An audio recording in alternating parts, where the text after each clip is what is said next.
the incompetence on the senior levels of the Ukraine side. If you're trying to win a war, you can't spend a lot of manpower and men's lives fighting for something that won't even give you a big advantage if you get it, like the operation in Krinky, like the operation in Belgorod. They didn't gain anything from any of those things. They just lost a lot more troops. And in the end, the overwhelming size of the Russian forces reestablished both of those. And that's almost certainly going to happen here. I don't see any way that it won't. So the question is, how much more is Ukraine going to pay for this? And if the Russian side sees a target of opportunity, and if they can identify where Ukraine may have pulled troops off even the Belarus border, they may use that as a launching point again.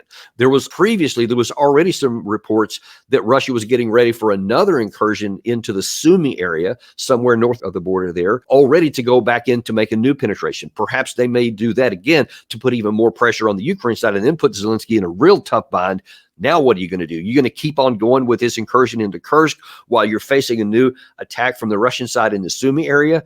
I don't know. It's unclear, the level of risk that the Russian side is willing to take, whether they're going to take that risk or whether they're going to stay with the slow and methodical like they did with Krinky, like they did with Belgorod, and like they appear to be doing here, or are they going to make a bigger, bolder move somewhere? Proclivity seems to be against the big, bold moves, but we'll see. Maybe they're also tired of this because the media win on the Ukraine side has a double edge because it could also cause enough angst publicly for Putin on the other side that he pushes harder to reestablish that as opposed to staying patient. So we don't know how that's going to play out. But the bottom line is that right now, you do have a fairly large incursion into Russian territory in the Kursk region, but based on history, based on a military assessment of how things work and how things don't, this is not going to end well for the Ukraine side.